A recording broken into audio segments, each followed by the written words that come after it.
간장 한 방울에 인생이 갈린다는 말 믿으시겠습니까? 어디 감히 밖에서 굴러먹던 손을 시간장에 대 당장 이 집에서 나가라! 형님 그냥 잘못했다고 하세요. 어머니 성격 아시잖아요. 나는 가난한 집안의 장녀였다. 종갓집 며느리 자리가 내 인생을 구원해줄 동아줄인 줄 알았다. 하지만 대문을 넘는 순간 알았다. 그것은 동아줄이 아니라 내 목을 죄일 밧줄이었다는 것을. 시어머니는 나를 사람이 아니라 종부라는 기계를 돌릴 부품으로 보셨다. 이 집에서 시간장은 신이었다. 200년 넘게 이어온 그 검은 액체는 가문의 생명줄이었고 그걸 관리하는 종부는 집안에 살아있는 권력이었다. 시어머니는 매일 아침 장독대에 정화수를 떠놓고 절을 하셨다. 이 간장이 변하면 가문이 망한다는 말은 내게 공포 그 자체였다. 나보다 1년 늦게 들어온 동서는 나와 달랐다. 부유한 집안, 명문대 졸업. 시어머니는 대놓고 나를 무시하며 동서를 추켜 세웠다. 동서는 늘 웃는 얼굴이었지만 내가 부엌에서 간을 맞출 때면 뒤에서 내 손끝을 유심히 살폈다. 그 눈빛은 동경이 아니라 탈취를 위한 관찰이었다는 걸 그때는 몰랐다. 사건이 터지기 일주일 전 동서가 내게 다가와 속삭였다. 형님, 어머니 몰래 시간장 항아리 좀 닦아 놓을까요? 칭찬받으실 텐데. 나는 바보같이 그 말을 믿었다. 인정받고 싶다는 간절함이 내 눈을 가렸다. 내가 항아리에 손을 댄 그날 밤, 누군가 장독대 담장을 넘는 그림자를 보았지만 나는 그저 바람소리인 줄로만 알았다. 내가 다시 그 집 대문 앞에 서게 될 줄은 몰랐다. 그것도 내 발로가 아니라 누군가의 전화 한 통에 떠밀리듯 돌아오게 될 줄은. 30년 전 그 집은 내 인생을 통째로 부숴놓고도 아무 일 없었다는 듯 서 있었다. 종갓집. 사람들은 그 이름만으로도 고개를 숙였고 그 안에서 벌어진 일들은 바깥으로 새어나오지 않았다. 나만 예외였다. 나는 새어나온 사람이 아니라 쫓겨난 사람이었으니까. 그날을 아직도 잊지 못한다. 내가 훔쳤다는 누명 하나로 나는 모든 걸 잃었다. 남편, 아이, 내 이름, 내 손끝에 밴 삶의 흔적까지. 한 번 붙은 오명은 세월이 지워주지 않았다. 어디를 가도 따라왔다. 간장 훔친 며느리, 시간장에 손댄 여자, 종갓집 망신을 만든 것. 사람들은 내가 뭘 했는지 묻지도 않았다. 종갓집이 그렇다 하면 그런 줄 알았다. 그날 나는 억울하다는 말도 제대로 못했다. 말이 사람을 살리는 집이 아니었다. 그 집은 말보다 핏줄이 먼저였고 핏줄보다 체면이 먼저였다. 시간장은 그 집의 심장이었다. 그 집에서 시간장은 단순한 반찬이 아니었다. 대대로 내려온 뿌리. 종부의 손끝에서만 이어지는 약속. 절대로 끊기면 안 되는 줄. 나는 그걸 처음엔 몰랐다. 시집 와서야 알았다. 시어머니는 내가 부엌에 발을 들이는 순간부터 내 손을 시험했다. 물의 온도, 소금의 양, 항아리 뚜껑을 여는 각도까지. 종갓집은 그냥 사는 게 아니다라는 말을 나에게는 하루에도 몇 번씩 들려줬다. 그때의 나는 참 바보 같았다. 인정받고 싶었다. 그 집에 내 자리를 만들고 싶었다. 시어머니가 눈길 한 번만 부드럽게 주면 그날은 세상을 다 얻은 것처럼 기뻤다. 내가 간을 맞춘 국을 한 숟갈 뜨고 고개를 끄덕이면 나는 밤새 잠이 오지 않을 만큼 들떴다. 종부가 되는 길이 얼마나 잔인한지 몰랐다. 그냥 참으면 된다고 믿었다. 남편도 내 편이 되어줄 거라 믿었다. 그 믿음이 내 가장 큰 죄였다. 시간장 사건은 어느 겨울에 터졌다. 추운 날이었다. 그 집은 명절 준비로 온 집안이 뒤집혔다. 큰 댁, 작은 댁, 사촌들까지 몰려와 부엌 큰 전쟁터였다. 항아리 있는 장독대는 그 집에서 가장 신성한 곳처럼 관리되는데 그날따라 사람들이 들락거렸다. 눈이 오는데도 누가 장독대 근처를 자꾸 서성이길래 나는 이상하다 싶었다. 그런데 내 입은 그 집에서 너무 가벼웠다. 말 한마디 했다가 괜히 찍힐까봐 그냥 모른 척했다. 그때 눈치챘어야 했다. 그 집에서 모른 척하는 건 누군가를 살리는 게 아니라 결국 나를 죽이는 선택이라는 걸. 사건은 순식간이었다. 시간장이 사라졌다. 정확히는 항아리 하나가 비었다는 말이 돌았다. 사람들의 눈이 나를 향했다. 누구도 어떻게 된 거지라고 묻지 않았다. 다들 이미 답을 정해두고 있었다. 며느리, 밖에서 들어온 사람, 종갓집의 피가 아닌 사람. 그 한마디면 충분했다. 시어머니는 나를 부엌 한가운데 세워놓고 마치 이미 판결이 끝난 죄인 보듯 쳐다봤다. 그 눈빛을 나는 아직도 기억한다.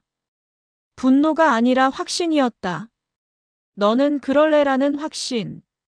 그때 동서가 있었다. 내 동서. 같은 며느리지만 나는 늘 그 사람을 이길 수 없었다. 동서는 웃는 얼굴로 집안을 휘어잡았다. 말도 곱게 하고 어른들 눈치도 빠르고 무엇보다 그 집안 사람들과 핏줄로 이어진 친정이 힘이 있었다. 나는 며느리였고 동서는 가문의 편이었다. 그 차이는 작은 듯 보이지만 결정적이었다. 그날도 동서는 침착했다. 오히려 나를 걱정하는 척했다. 그게 더 무서웠다. 걱정하는 척하는 말은 사람들을 더 쉽게 믿게 만든다. 그 말 한마디가 내 숨통을 끊는 줄이 될 줄도 모르고. 형님, 혹시 장독대 쪽 다녀오셨어요? 동서의 말은 부드러웠고 모두가 그 부드러움에 고개를 끄덕였다. 나는 그 순간 깨달았다. 내가 무슨 말을 해도 아무도 내 말을 들을 생각이 없다는 걸. 내가 아무리 아니라고 해도 사람들은 내 손을 봤다. 내 손톱 밑을 봤다. 내 옷자락을 봤다. 마치 증거가 거기 묻어 있을 거라는 듯.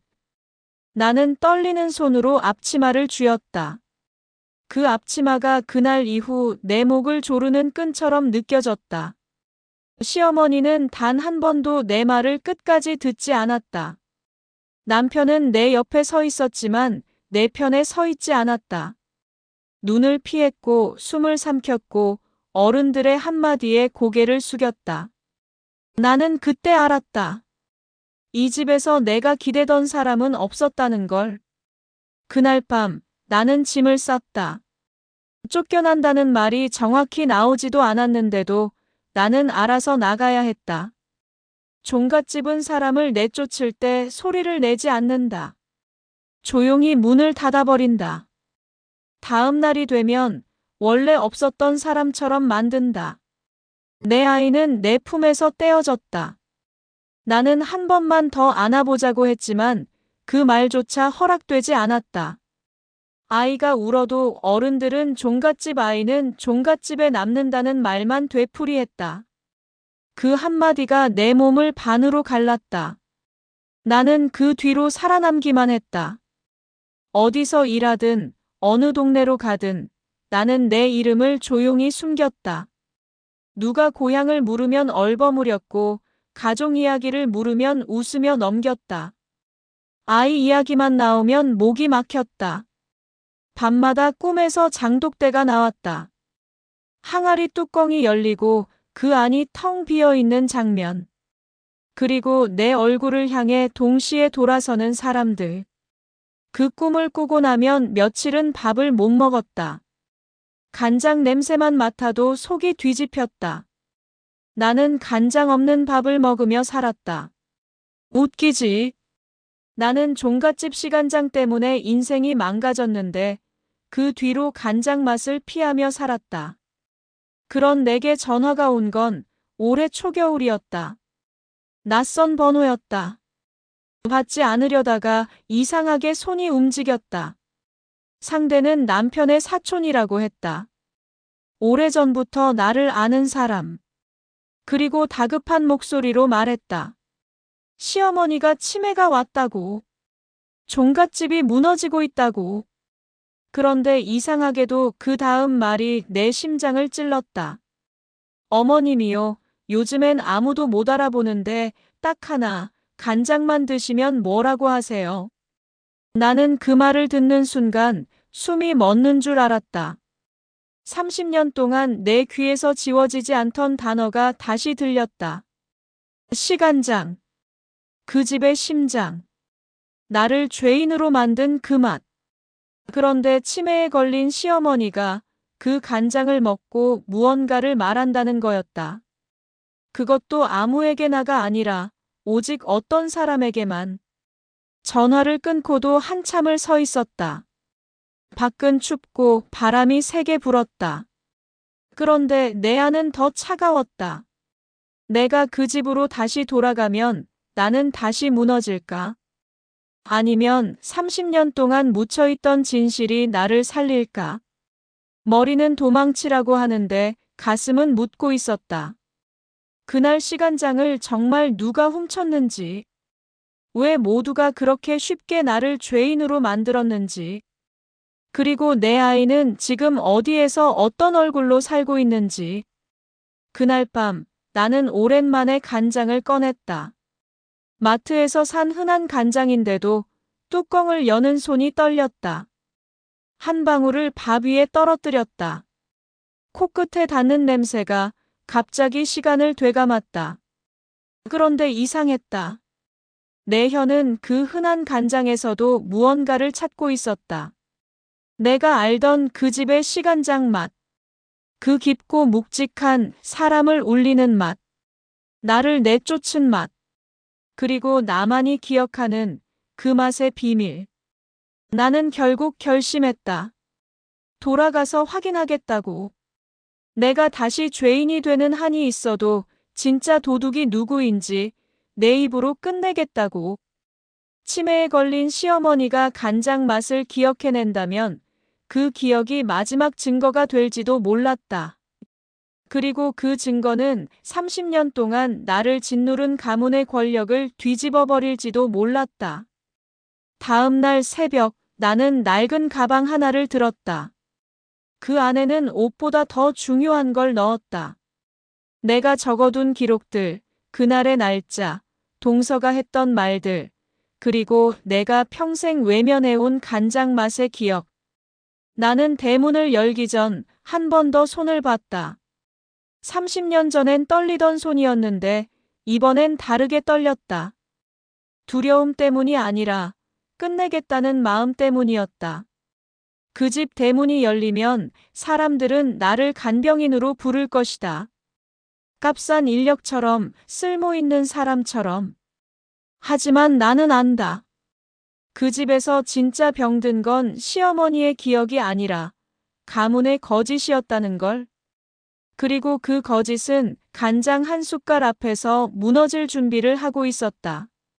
내가 그 집에 다시 발을 들인 순간 아무도 나를 제대로 보지 않았다. 그게 오히려 다행이었다. 종갓집은 예전보다 낡아 있었고 사람들의 표정은 더 굳어 있었다. 겉으로는 여전히 체면을 붙들고 있었지만 안에서는 이미 금이 가 있었다. 나는 며느리가 아니라 간병인으로 불렸다. 이름 대신 역할로 불리는 자리가 얼마나 편한지 그 집은 잘 알고 있었다. 그렇게 부르면 과거를 지울 수 있다고 믿는 듯 했다. 시어머니는 방 안에 누워 있었다. 예전에 그 눈빛은 사라지고 텅 빈 얼굴만 남아 있었다. 나를 보자마자 소리를 지르거나 쫓아낼 거라 생각했는데 그렇지 않았다. 나를 스쳐보더니 이내 시선을 천장으로 돌렸다. 내가 누구인지 모르는 얼굴이었다. 그 모습에 가슴이 철렁 내려앉았다. 30년 동안 나를 죄인으로 만들던 사람이 이제는 나를 알아보지도 못하는 상태였다.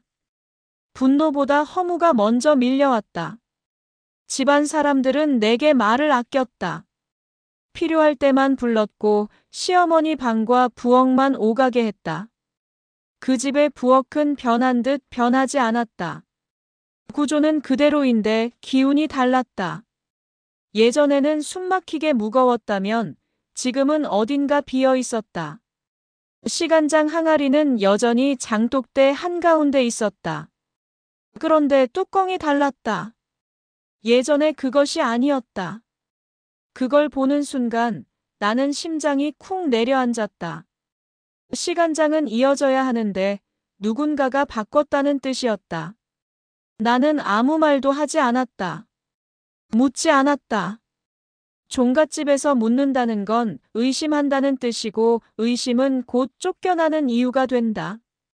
대신 나는 관찰했다. 누가 부엌을 오래 차지하는지, 누가 항아리 근처를 자주 서성이는지, 그리고 누가 시어머니에게 가장 가까이 다가오는지. 놀랍게도 동서였다. 30년 전 그날처럼 동서는 여전히 중심에 있었다. 사람들 앞에서는 효심 깊은 며느리였고 뒤에서는 집안의 실권자였다. 시어머니의 상태는 들쭉날쭉했다. 어떤 날은 아무 말도 못하고 어떤 날은 갑자기 과거로 돌아갔다. 그럴 때면 나는 숨을 죽였다. 혹시라도 내 이름을 부를까 봐서가 아니라 내 앞에서 과거의 진실이 튀어나올까 봐서였다. 그런데 며칠째 아무 일도 일어나지 않았다. 사람들은 내가 괜히 불려왔다는 듯 다시 무시하기 시작했다. 그 무시는 나에게 익숙했다. 30년 동안 내가 가장 많이 받아온 대접이었다. 변화는 밥상에서 시작됐다. 시어머니가 밥을 거의 먹지 않던 날이었다. 숟가락을 들어도 몇 번 깨작거리다 내려놓았다. 나는 예전 기억을 더듬어 국을 끓였다. 종갓집 방식은 아니었다. 그 집에서 배운 걸 그대로 흉내내지도 않았다. 대신 내가 몸으로 익힌 간의 순서를 떠올렸다. 간장은 나중이었다. 늘 마지막. 그날도 마지막에 한 방울을 넣었다. 시어머니가 국을 한 숟갈 뜨더니 손이 멈췄다. 모두가 그 모습을 보지 못했다. 나만 봤다. 숟가락 위에서 국물이 흔들렸다. 그 다음 날 나는 일부러 간장을 바꿨다. 지금 쓰는 시간장이 아니라 시중에서 파는 간장을 섞었다. 맛이 달라졌다. 시어머니는 그날 국을 입에 대자마자 고개를 저었다. 이유를 묻자 아무 말도 하지 않았다. 그냥 숟가락을 내려놨다. 그 반응이 나를 잠 못 이루게 했다. 기억은 사라졌어도 혀는 남아있다는 걸 나는 그때 확신했다. 며칠 뒤 나는 더 과감해졌다. 장독대에서 항아리 하나를 닦았다. 일부러 동서가 보는 앞에서였다. 동서는 웃으며 물었다. 그건 왜요? 나는 짧게 답했다. 관리하려고. 그 말에 동서의 눈이 아주 잠깐 흔들렸다. 아주 잠깐. 남들은 몰랐을 것이다. 하지만 나는 안다. 죄를 지은 사람은 사소한 말에도 반응한다는 걸. 그날 밤 시어머니는 잠에서 깼다. 나를 불렀다. 정확히는 나를 가리켰다. 이름은 나오지 않았다. 하지만 손짓은 분명했다. 나는 가까이 다가갔다. 시어머니는 내 손을 잡았다. 그 손의 힘이 생각보다 셌다. 그리고 낮게 말했다. 간장이 달라. 그 말 한마디에 내 등골이 서늘해졌다. 치매에 걸린 사람이 할 수 있는 말이 아니었다. 최소한 아무 생각 없이 나오는 말은 아니었다. 다음 날부터 나는 작은 실험을 시작했다. 누구도 눈치채지 못하게 간장의 농도를 조금씩 바꿨다. 시어머니의 반응을 기록했다. 먹는지, 남기는지, 얼굴이 찡그려지는지. 그 반응은 일정했다. 진짜 맛에는 멈췄고 가짜 맛에는 고개를 저었다. 그 패턴은 명확했다. 그리고 그 패턴을 가장 싫어하는 사람이 있었다. 동서였다. 동서는 점점 예민해졌다. 부엌에 자주 내려왔고 내가 뭘 하는지 묻기 시작했다. 그 질문 속에는 조급함이 섞여 있었다. 나는 속으로 생각했다. 이제 시작이구나. 30년 전 아무도 증거를 보려 하지 않았던 그날과 달리 지금은 증거가 나를 따라오고 있었다. 시간장은 말이 없다. 하지만 맛은 거짓말을 하지 않는다. 그리고 그 맛을 기억하는 사람이 아직 이 집에 살아 있었다. 비록 기억은 흐려졌어도 혀는 배신하지 않았다. 나는 알았다. 아직 이 집은 나를 무너뜨릴 수 있다고 믿고 있다는 걸. 간병인이라는 자리는 언제든 버려질 수 있는 자리였다. 하지만 상관없었다. 나는 더 이상 쫓겨나는 사람이 아니었다. 나는 진실이 어디로 흘러가는지 알고 있었다. 그리고 그 흐름은 곧 이 집의 권력을 가장 아픈 곳부터 적시기 시작할 터였다. 확신이 생기자 두려움은 다른 얼굴로 바뀌었다. 이번에는 내가 들키는 게 아니라 그들이 스스로 드러날까봐 긴장했다. 종갓집 안의 공기는 점점 팽팽해졌다. 겉으로는 아무 일도 없는 듯 했지만 사람들 말수가 줄었고 시선이 자주 부딪혔다. 나는 그 중심에 있었다. 아무도 나를 중요하게 여기지 않으면서도 동시에 가장 경계했다. 그 미묘한 위치가 나를 버티게 했다. 동서는 점점 조급해졌다. 예전엔 부엌일을 나에게 거의 맡기지 않았는데 요즘은 자주 들여다봤다. 항아리 뚜껑이 제대로 닫혔는지, 국간장 색이 어제와 같은지 별것 아닌 걸로 말을 붙였다. 나는 대답을 아꼈다. 서술만 남기고 말을 줄였다. 말이 많아질수록 틈이 생긴다는 걸 나는 이미 배웠다. 시어머니의 상태는 이상할 만큼 일정해졌다. 기억은 여전히 끊어져 있었지만 식사 시간만 되면 눈빛이 달라졌다. 특히 간장이 들어간 음식 앞에서는 나는 그 눈빛을 놓치지 않았다. 한 번은 동서가 직접 국을 끓여왔다. 모두들 그래도 동서가 손맛이 있다고 추켜 세웠다. 시어머니는 한 숟갈을 입에 넣고 그대로 멈췄다. 아무 말 없이 숟가락을 내려놓았다. 그 장면을 본 사람들은 대수롭지 않게 넘겼지만 나는 봤다. 시어머니의 미간이 아주 잠깐 찌푸려졌다는 걸. 그날 밤 동서는 나를 불렀다. 왜 요즘 간장을 자주 만지냐고 물었다. 나는 관리 차원이라고만 했다. 그러자 동서는 웃었다. 하지만 그 웃음은 오래가지 않았다. 눈이 웃지 않았다. 그 순간 나는 30년 전의 장면이 겹쳐 보였다. 그때도 동서는 이렇게 웃었다. 그리고 그 웃음 뒤에서 내 인생은 무너졌다. 나는 그날부터 기록을 더 꼼꼼히 남겼다. 시어머니가 언제 어떤 음식을 먹었는지, 누가 만들었는지, 반응이 어땠는지. 종이에 적지 않았다. 들키기 쉬웠다.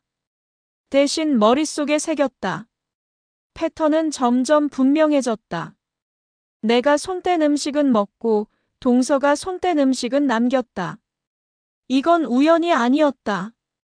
혀는 기억하고 있었다. 진짜 시간장의 맛을. 어느 날 시어머니가 나를 오래 붙잡았다. 손을 놓지 않았다. 그리고 낮게 말했다. 이 집 간장 너만 안다. 그 말은 문장이 아니었다. 조각이었다. 기억이 아니라 감각이었다. 하지만 그 조각 하나가 나를 다시 숨쉬게 했다. 30년 동안 아무도 믿어주지 않았던 말이 치매에 걸린 입에서 나왔다는 사실이 아이러니했다. 그날 이후 집안 사람들의 태도가 달라졌다. 나를 부엌에서 완전히 배제하지도 완전히 맡기지도 못했다. 애매한 상태. 그 애매함이 불안을 만들었다. 동서는 점점 더 날카로워졌다. 작은 실수에도 목소리가 올라갔고 간병인인 나에게 사사건건 지시했다. 하지만 그 지시에는 예전 같은 여유가 없었다. 마치 무언가를 숨기려는 사람처럼. 나는 기다렸다. 서두르지 않았다. 이 집은 성급한 사람을 잡아먹는 구조였다. 대신 결정적인 순간을 위해 판을 깔았다. 시어머니의 생신이 다가오고 있었다. 집안에서 꽤 큰 자리였다. 친척들이 모이고 제사에 준하는 상이 차려진다. 시간장이 빠질 수 없는 날. 나는 그날이 분기점이 될 거라는 걸 직감했다. 동서는 그날을 주도하려 했다. 장도 직접 담그겠다고 나섰다. 사람들 앞에서는 효심으로 포장했지만 나는 안다. 그날의 간장은 누가 진짜 주인인지 드러낼 시험지가 될 거라는 걸. 그리고 그 시험은 이미 시어머니의 혀에 답이 나와 있었다. 나는 그날을 위해 조용히 준비했다. 아무에게도 말하지 않고 오직 내 안에서만. 30년 전 나는 설명할 기회조차 없었다. 하지만 이번엔 다를 거였다. 설명하지 않아도 맛이 대신 말하게 할 수 있었다. 진실은 소리 없이 드러날 준비를 하고 있었다. 그리고 그 소리 없는 폭로는 이 집의 가장 큰 얼굴을 정면으로 무너뜨릴 힘을 갖고 있었다. 아직 아무도 몰랐다. 이 집에서 가장 약해 보이는 사람이 가장 강한 증거를 쥐고 있다는 걸. 그리고 그 증거는 곧 모두가 모인 자리에서 빠져나갈 수 없는 질문으로 변할 거라는 걸. 시어머니 생신을 앞두고 집안은 다시 긴장 속으로 들어갔다. 종갓집은 잔칫날이 가까워질수록 더 조용해진다. 웃음이 줄고 말은 더 단단해진다. 모두가 알고 있기 때문이다. 그날은 체면이 아니라 서열이 확인되는 날이라는 걸. 누가 앞에 서고 누가 뒤로 물러나는지, 누가 손을 대고 누가 구경만 하는지. 그 질서가 무너지면 종갓집은 종갓집이 아니게 된다. 동서는 아예 부엌을 장악했다. 생신 음식은 자신이 맡겠다고 못 박았다. 아무도 반대하지 않았다. 반대하는 순간 의도가 의심받는 집안이니까. 나는 자연스럽게 밀려났다. 대신 시어머니 곁에 붙어 있으라는 말이 돌아왔다. 간병인의 자리로 정확히 돌려놓는 배치였다. 하지만 그 배치는 나에게 유리했다. 시어머니와 가장 오래, 가장 가까이 있을 수 있었기 때문이다. 시어머니는 그날따라 잠이 얕았다. 자주 깼고 자주 나를 불렀다. 무슨 말을 하려다 말고 다시 잠들었다. 나는 그 얼굴을 보며 생각했다. 이 사람이 기억을 되찾지 못하더라도 오늘 하루만은 충분할지도 모른다고. 맛은 이미 답을 알고 있으니까. 부엌에서는 냄새가 났다. 예전과 다른 냄새였다. 겉으로는 구수했지만 깊이가 없었다. 나는 그 냄새를 맡는 순간 알았다. 시간장이 아니라는 걸. 아니, 시간장인 척 흉내낸 무언가라는 걸. 30년 전에도 그랬다. 항아리는 같아 보여도 맛은 달랐다. 그 차이를 아는 사람은 많지 않았다. 아니, 거의 없었다. 그리고 그 거의 없는 사람 중 하나가 나였다.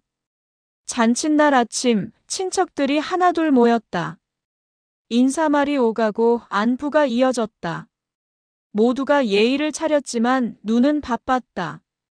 누구 얼굴이 늙었는지, 누가 병색이 도는지, 누가 아직 힘을 쥐고 있는지. 시어머니는 방에서 나왔다. 휠체어에 앉아 있었지만 그 존재감은 여전했다. 사람들은 일제히 허리를 굽혔다. 기억이 흐려졌다는 소문과 달리 그 집의 중심은 여전히 시어머니였다. 상이 차려졌다. 시간장이 올라왔다. 항아리에서 덜어낸 작은 그릇. 모두가 자연스럽게 그쪽을 봤다. 동서는 그걸 확인하고 만족한 듯 고개를 끄덕였다. 그 표정이 나를 오래전으로 데려갔다. 모든 게 자기 뜻대로 흘러간다고 믿는 얼굴. 그 얼굴은 언제나 방심의 신호였다. 시어머니 앞에 국이 놓였다. 첫 숟갈이었다. 집안의 공기가 그 순간 멈췄다. 아무도 말하지 않았지만 모두가 기다렸다. 시어머니가 어떻게 반응할지. 숟가락이 입으로 갔다. 그리고 멈췄다. 아주 잠깐. 그 짧은 시간에 나는 모든 게 결정났다는 걸 느꼈다. 시어머니의 얼굴이 굳었다. 그리고 고개를 저었다. 이유는 설명하지 않았다. 그냥 내려놓았다. 사람들은 당황했다. 누군가는 기침을 했고 누군가는 웃으며 넘기려 했다. 입맛이 없으신가 보다라는 말이 흘러나왔다. 하지만 시어머니는 다시 숟가락을 들지 않았다. 그 침묵이 상 위에 길게 깔렸다. 동서는 급히 다른 음식을 권했다. 또 다른 국, 또 다른 반찬. 하지만 결과는 같았다. 한 입, 그리고 멈춤. 사람들의 눈이 슬금슬금 움직이기 시작했다. 서로를 훔쳐보며 원인을 찾으려는 눈이었다. 그때 시어머니가 나를 봤다. 정확히 나를. 그리고 손짓했다. 가까이 오라는 신호였다. 나는 그 앞에 섰다. 수십 개의 눈이 나에게 쏠렸다. 간병인. 쫓겨났던 며느리. 아무도 나를 중심에 세워본 적 없는 자리였다. 시어머니는 내 손을 잡고 낮게 말했다.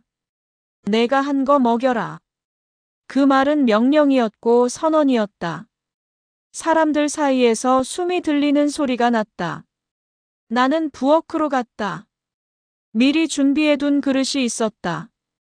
시간장이 아니라 내가 아는 맛에 가장 가까운 간장. 항아리에서 나온 게 아니었다. 하지만 그 순서와 비율은 시어머니가 평생 몸으로 기억해온 방식이었다. 나는 그걸 들고 나왔다. 아무도 막지 못했다. 막을 이유도 명분도 없었다. 시어머니는 그 국을 한 숟갈 떠서 입에 넣었다. 이번엔 멈추지 않았다. 삼켰다. 그리고 고개를 끄덕였다. 그 작은 동작 하나에 상위의 공기가 완전히 바뀌었다. 누군가는 숟가락을 떨어뜨렸고 누군가는 눈을 크게 떴다. 동서는 굳었다. 그 표정은 숨길 수 없는 것이었다. 30년 전 아무도 보지 않으려 했던 얼굴이었다. 시어머니는 나를 놓지 않았다. 손을 꼭 쥔 채 다시 말했다. 이 집 간장은 내 손이다. 그 말이 떨어지는 순간 나는 알았다. 아직 끝은 아니라는 걸. 하지만 되돌릴 수 없는 선은 이미 넘어왔다는 걸. 이제 이 집은 질문을 피할 수 없게 됐다. 왜 그날은 안 되고 오늘은 되는지. 왜 그때는 나였고 지금은 아닌지. 잔치상은 그대로였지만 그 집의 질서는 이미 흔들리고 있었다. 그리고 그 흔들림은 곧 누가 진짜 도둑인지 묻는 방향으로 굴러가기 시작하고 있었다. 그날 이후 집안의 말들이 바뀌기 시작했다. 대놓고 묻지는 않았지만 모두가 같은 질문을 품고 있었다. 왜 시어머니는 동서가 만든 음식을 거부했고 내가 낸 국은 받아들였는지. 왜 기억도 흐릿한 사람이 맛 앞에서는 그렇게 또렷해지는지. 종갓집에서는 질문이 곧 죄가 되지만 이미 질문은 퍼져 있었다. 입 밖으로 나오지 않을 뿐 눈빛과 숨결 속에서 자라고 있었다. 동서는 그날 이후 부엌에 거의 나오지 않았다. 대신 사람들 사이를 오갔다. 설명을 붙이고 이유를 만들고 분위기를 다독였다. 시어머니의 컨디션 탓이라고 했다. 나이가 들어 입맛이 변했다고 했다. 다들 고개를 끄덕였지만 그 끄덕임에는 확신이 없었다. 확신이 사라진 자리는 불안으로 채워진다. 그 불안은 늘 약한 곳부터 파고든다. 나는 아무 말도 하지 않았다. 변명도 설명도 하지 않았다. 그저 시어머니 곁을 지켰다. 밥을 먹이고 물을 먹이고 잠자리를 정리했다. 그 평범한 반복 속에서 시어머니의 반응은 더 분명해졌다. 내가 손댄 음식에는 안정이 있었고 다른 사람이 손댄 음식에는 망설임이 있었다. 혀는 거짓을 가리지 않았다. 사람들은 그 사실을 보기 시작했다.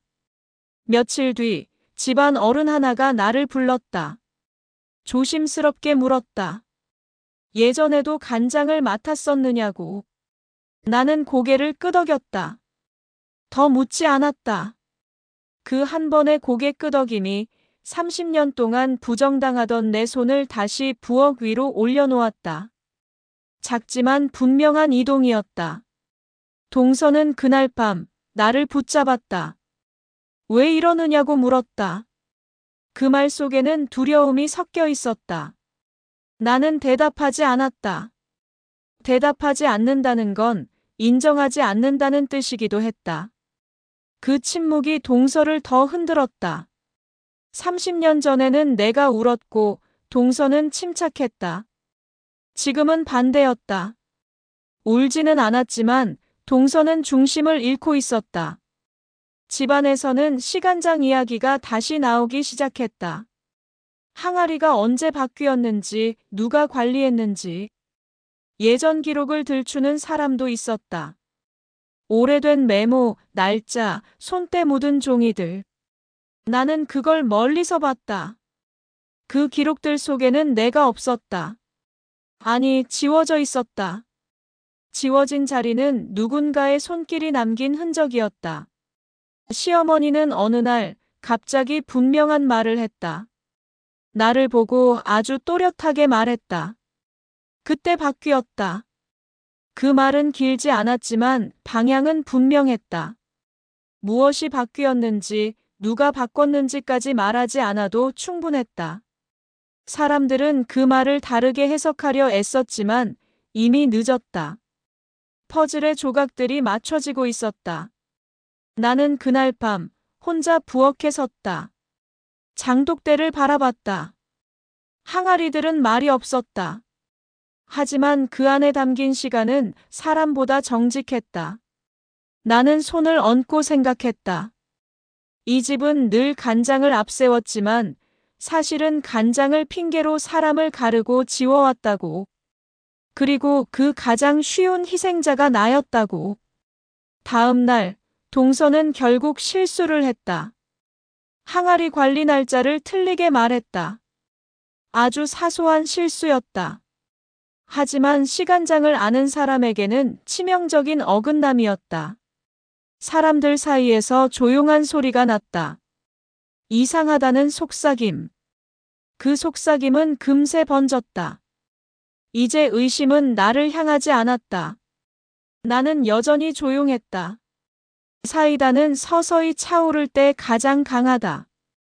한 번에 들이켜는 게 아니라 넘칠 듯 말 듯한 그 순간이 가장 오래 남는다. 집안의 권력은 아직 공식적으로 바뀌지 않았다. 하지만 중심은 이미 이동하고 있었다. 그리고 그 이동은 되돌릴 수 없었다. 이제 남은 건 하나였다. 30년 전 시간장이 사라졌던 그날의 진실을 누군가의 입으로 말하게 하는 것. 맛은 이미 증명했다. 다음은 사람의 말이었다. 그리고 그 말은 오래 숨겨온 사람일수록 더 크게 터질 준비를 하고 있었다. 집안 어른들이 모이는 자리가 따로 마련됐다. 공식적인 회의라는 말은 쓰지 않았지만 모두 알고 있었다. 결론을 내리기 위한 자리라는 걸. 나는 불려갔다. 간병인으로서가 아니라 간장을 아는 사람으로서였다. 그 변화가 나를 잠시 멍하게 만들었다. 30년 전에는 쫓겨나던 내가 이제는 판단의 기준으로 불리고 있었다. 사람들은 돌려 말했다. 그날 무슨 일이 있었는지 기억나는 게 있는지. 나는 길게 말하지 않았다. 길게 말할수록 진실은 흐려진다. 대신 하나만 말했다. 그날 이후로 맛이 달라졌다고. 그리고 그 맛을 가장 먼저 알아챈 건 시어머니였다고. 사람들의 시선이 동시에 시어머니에게 갔다. 치매라는 단어가 더 이상 방패가 되지 못하는 순간이었다. 동서는 가만히 앉아 있었다. 표정은 평온한 척했지만 손이 움직였다. 옷자락을 만지고 손가락을 비틀었다. 30년 전 내가 그랬다. 그때 아무도 내 손을 보지 않았다. 지금은 달랐다. 사람들의 눈은 세세한 곳까지 훑고 있었다. 의심은 그렇게 시작된다. 어른 하나가 물었다. 항아리는 누가 관리했느냐고. 동서가 답했다. 늘 자신이었다고. 그 말이 끝나자 다른 어른이 조용히 말을 보탰다. 그 시기에 항아리 위치가 바뀌었다는 기록이 있다고. 아주 짧은 침묵이 흘렀다. 동서의 얼굴이 굳었다. 말이 이어지지 않았다.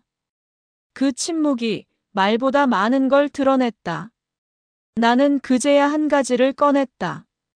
30년 전 눈 오는 날 장독대 근처에 사람이 자주 있었다는 이야기.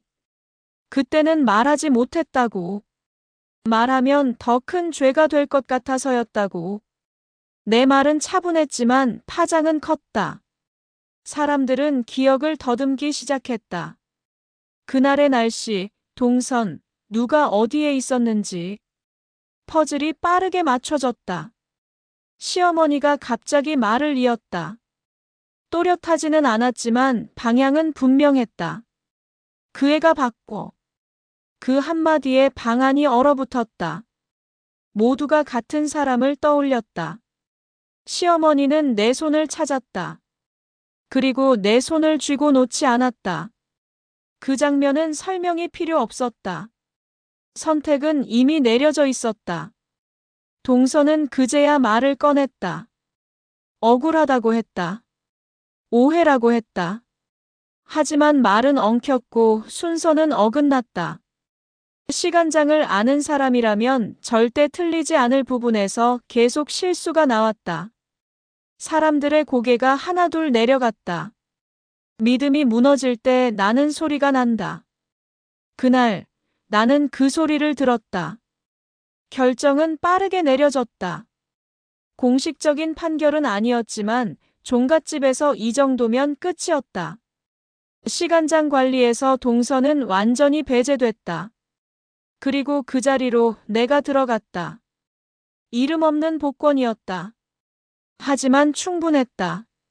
30년 동안 지워졌던 내 손이 다시 그 집의 중심으로 돌아왔다. 회의가 끝난 뒤 나는 혼자 장독대 앞에 섰다. 항아리를 열지 않았다. 그럴 필요가 없었다. 이미 모든 게 드러났으니까. 나는 생각했다. 이 집은 늘 전통을 말했지만 전통을 지킨 건 사람이 아니라 진실이었다고. 진실은 늦게 와도 반드시 제자리를 찾는다. 아직 끝은 아니었다. 동서는 무너지지 않았다. 무너진 척 할 뿐이었다. 진짜 사이다는 아직 남아 있었다. 30년 동안 빼앗긴 건 명예만이 아니었다. 내 아이, 내 삶, 내 시간. 그것까지 되돌려받기 전에는 이 이야기는 끝나지 않는다. 그리고 그 마지막 장면은 이 집이 가장 숨기고 싶어하는 곳에서 터질 준비를 하고 있었다. 동서가 자리에서 밀려난 뒤에도 집안은 평온해지지 않았다. 오히려 더 불안해졌다. 권력이 한번 흔들리면 그 아래 감춰져 있던 것들이 꿈틀거리기 시작한다. 사람들은 이제 간장 이야기를 넘어 30년 전 그날 자체를 다시 보려 했다. 누가 무엇을 알고 있었는지, 누가 침묵했는지, 그리고 왜 모두가 그렇게 쉽게 나를 버렸는지. 나는 그 과정에서 더 이상 숨지 않았다. 묻는 말에는 짧게 답했고 묻지 않는 말은 굳이 꺼내지 않았다. 진실은 이미 흐르기 시작했으니까. 시어머니는 날이 갈수록 내 손을 더 찾았다. 기억은 돌아오지 않았지만 선택은 분명했다. 밥상 앞에서도 사람들 앞에서도. 그건 집안 사람들에게 가장 잔인한 신호였다. 종부의 손이 바뀌었다는 뜻이었기 때문이다. 동서는 집안에 있었지만 중심에서는 밀려나 있었다. 말을 걸어도 대답이 짧았고 웃어도 사람들이 시선을 피했다. 그 모습은 낯설지 않았다. 한때 그 자리에 내가 있었기 때문이다. 그 차이가 있다면 나는 죄인이었고 동서는 의심받는 사람이었다. 그 간극이 이 집을 더 괴롭게 만들고 있었다. 어느 날 밤 시어머니가 잠결에 내 손을 붙잡고 중얼거렸다. 그 애가 가져갔다. 그 말은 처음보다 더 분명했다. 나는 심장이 세게 뛰는 걸 느꼈다. 이제는 더 이상 감각의 문제가 아니었다. 기억의 조각이 돌아오고 있었다. 조각은 작았지만 방향은 바뀌지 않았다. 집안 어른 하나가 나를 따로 불렀다. 조심스럽게 물었다. 그날 이후 내가 겪은 게 무엇인지 말해달라고. 나는 처음으로 아이 이야기를 했다. 그날 밤 내 품에서 아이가 떨어져 나가던 순간을, 울음소리가 문 안쪽에서 끊기던 순간을, 그 이야기를 하면서도 울지 않았다. 울음은 이미 오래전에 말라 있었다. 대신 방 안은 조용해졌다. 그 침묵이 말보다 무거웠다. 그제야 사람들은 깨닫기 시작했다. 시간장 사건은 단순한 도둑질이 아니었다는 걸. 종갓집의 권력을 지키기 위해 가장 약한 며느리를 희생시킨 선택이었다는 걸. 그리고 그 선택을 가장 적극적으로 이용한 사람이 누구였는지. 동서는 결국 폭발했다. 나를 향해 소리쳤다. 왜 이제 와서 이러느냐고. 다 지난 일 아니냐고. 그 말은 곧 자백처럼 들렸다. 지난 일로 만들고 싶다는 뜻이었으니까. 사람들의 얼굴이 굳었다. 그날 이후 동서의 말은 누구에게도 닿지 않았다. 나는 그날 밤 혼자 생각했다.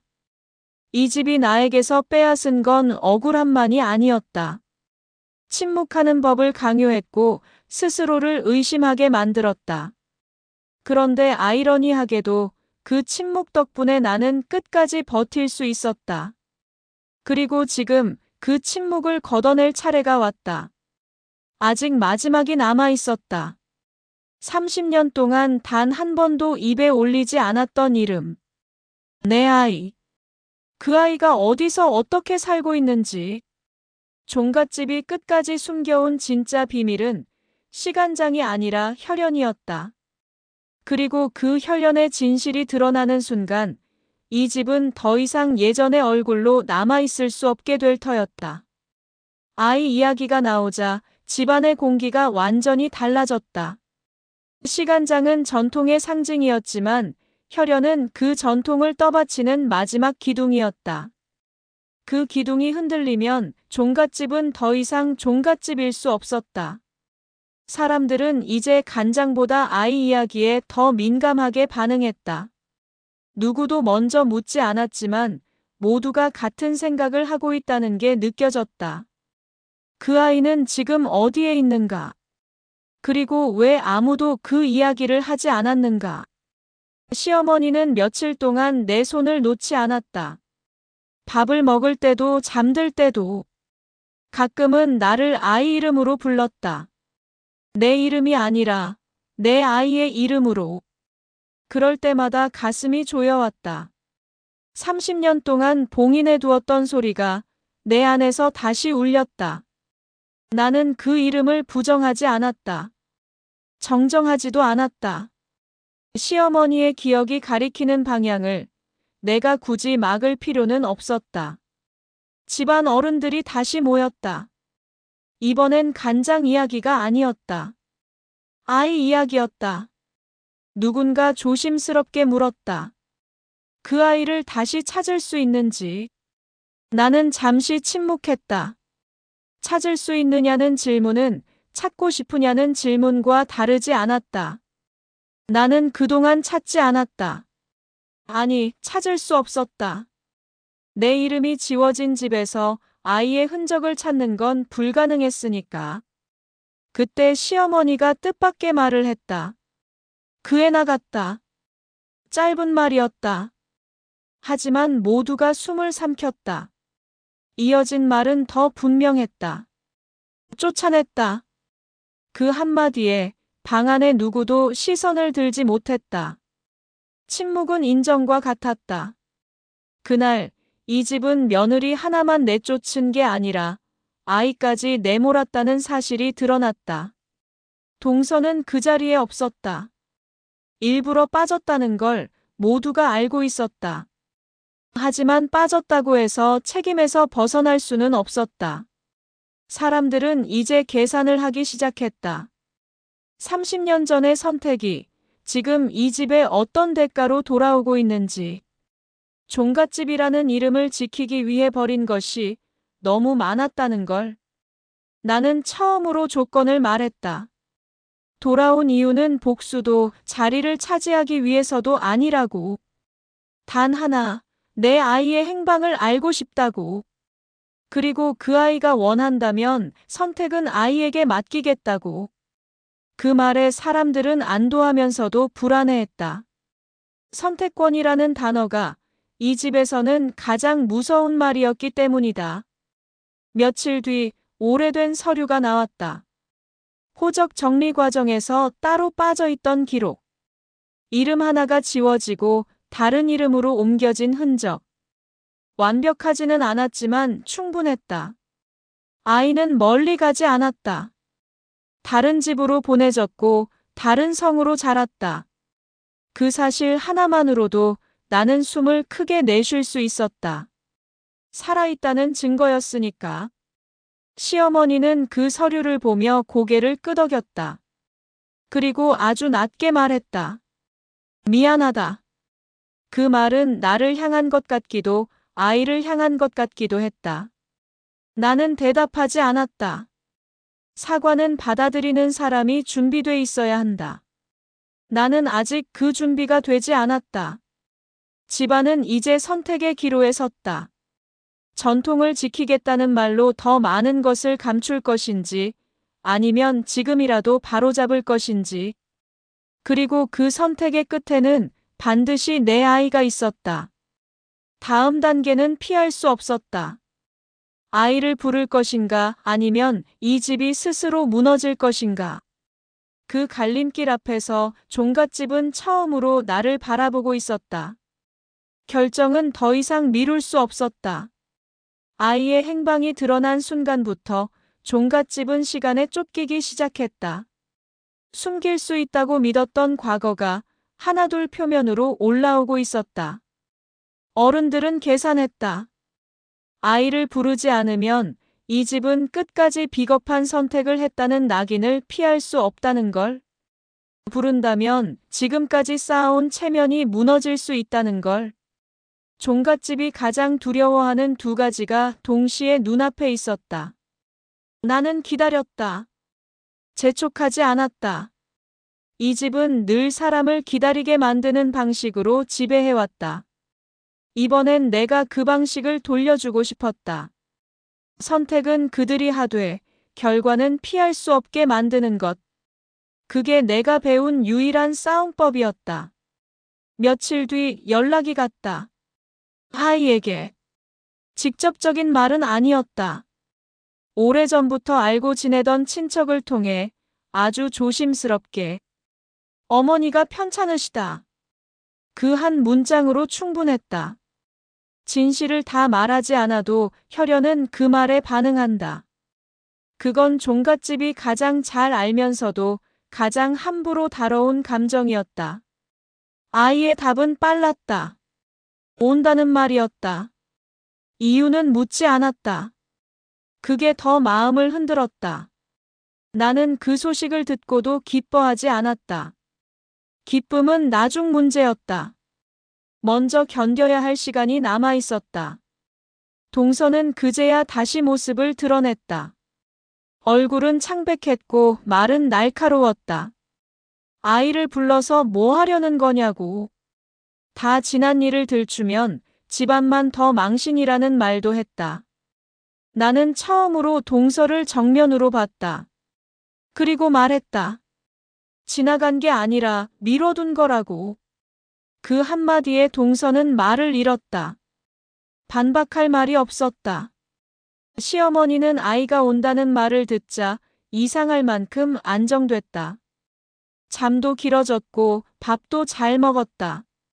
사람들은 그 변화를 보며 아무 말도 하지 않았다. 그 자체가 답이었으니까. 기억이 아니라 마음이 기다리고 있었다는 증거였다. 아이를 맞는 날이 다가오자 집안은 분주해졌다. 방을 정리하고 상을 준비했다. 모두가 예의를 갖췄지만 속은 달랐다. 누가 먼저 말을 꺼낼지, 누가 책임을 인정할지. 그 긴장은 내 숨까지 조여왔다. 나는 밤마다 스스로에게 물었다. 이 선택이 정말 옳은지, 아이에게 또 다른 상처를 주는 건 아닌지. 하지만 답은 하나였다. 진실 없이 평온은 없다는 것. 도착 전날 밤 시어머니는 내 손을 잡고 또렷하게 말했다. 내가 잘못했다. 그 말은 이번엔 흐리지 않았다. 나는 고개를 끄덕였다. 용서하겠다는 뜻은 아니었다. 인정받았다는 뜻이었다. 30년 만에 내가 죄인이 아니라는 사실이 이 집안에서 처음으로 공기처럼 퍼지고 있었다. 다음 날 아침 대문이 열릴 준비를 했다. 종갓집의 대문은 늘 안에서 열렸다. 밖에서 두드려도 안에서 허락하지 않으면 열리지 않는 문. 그 문이 오늘은 과거를 드리기 위해 열릴 참이었다. 그리고 그 문턱을 넘는 순간 이 집의 서열과 권력은 완전히 다른 얼굴을 갖게 될 터였다. 이제 남은 건 하나였다. 아이가 이 집을 어떻게 바라볼지, 돌아올지, 등을 돌릴지. 그 선택 앞에서 종갓집은 처음으로 힘을 잃고 있었다. 그리고 나는 그 결과를 받아들일 준비를 하고 있었다. 대문이 열리고 아이가 들어왔다. 정확히 말하면 아이가 아니라 어른이었다. 나보다 훨씬 큰 키, 낯선 얼굴, 단정한 옷차림. 그 모습은 내가 기억하던 아이와 닮지 않았지만 한 가지는 같았다.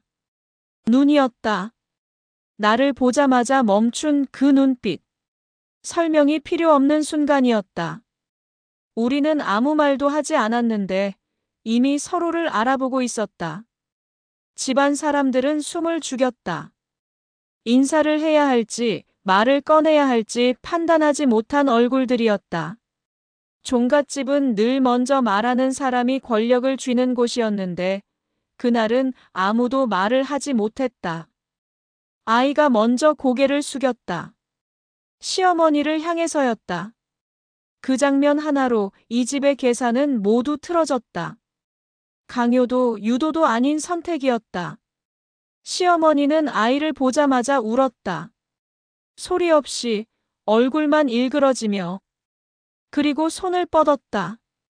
아이는 잠시 망설이다가 그 손을 잡았다. 그 순간 나는 알았다. 이 집이 끝내 숨기고 싶어 했던 진실이 이미 완성됐다는 걸. 혈연은 증명할 필요가 없었다. 연결되는 순간 모두가 느끼고 있었다. 어른 하나가 입을 열었다. 아이를 다시 종갓집으로 들이겠다고. 이름을 되돌리고 자리를 주겠다고. 그 말은 오래 준비한 듯 했지만 아이의 대답은 짧았다. 필요 없다고. 그 한마디에 방 안의 공기가 무너졌다. 종갓집이 가장 강하다고 믿던 무기가 가장 먼저 거절당한 순간이었다. 아이는 나를 봤다. 그리고 말했다. 선택은 내가 하겠다고. 그 말은 조용했지만 누구도 반박하지 못했다. 나는 그 말을 들으며 처음으로 숨을 길게 내쉬었다. 30년 전 나는 선택권조차 없었다. 하지만 이제는 달랐다.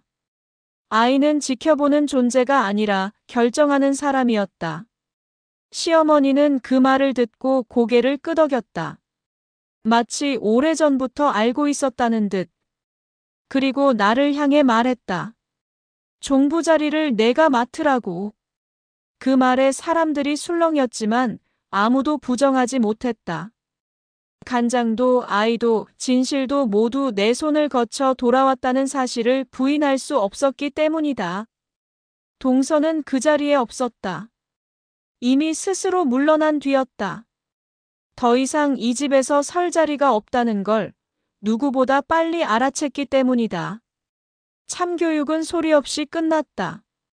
고함도 폭로도 없었다. 다만 모두가 아는 결론만 남았다. 30년 동안 지켜온 거짓이 단 하루 만에 무너졌다는 사실. 아이와 나는 그날 오래 이야기를 나누지 않았다. 대신 함께 밥을 먹었다. 내가 만든 국을 아이가 한 숟갈 뜨고 고개를 끄덕였다. 그 반응 하나로 충분했다. 나는 처음으로 간장 냄새가 두렵지 않았다. 그 냄새는 더 이상 나를 죄인으로 만들지 않았다. 종갓집은 여전히 서 있었다. 하지만 예전의 종갓집은 아니었다. 전통과 혈연을 앞세워 사람을 버리던 집에서 선택과 책임을 피할 수 없는 집으로 바뀌어 있었다. 그리고 그 변화의 한가운데에 내가 서 있었다. 나는 그날 밤 장독대 앞에 섰다. 항아리를 열고 조심스럽게 간장을 한 국자 덜었다. 이번엔 떨리지 않았다. 이 간장은 더 이상 나를 쫓아내는 증거가 아니었다. 내가 살아남았다는 증거였다. 그리고 내 아이가 스스로의 삶을 선택할 수 있게 됐다는 증거였다. 이제야 나는 알겠다. 종갓집의 비밀은 간장이 아니었다. 침묵이었다. 그리고 그 침묵을 깨는데 30년이 걸렸을 뿐이다.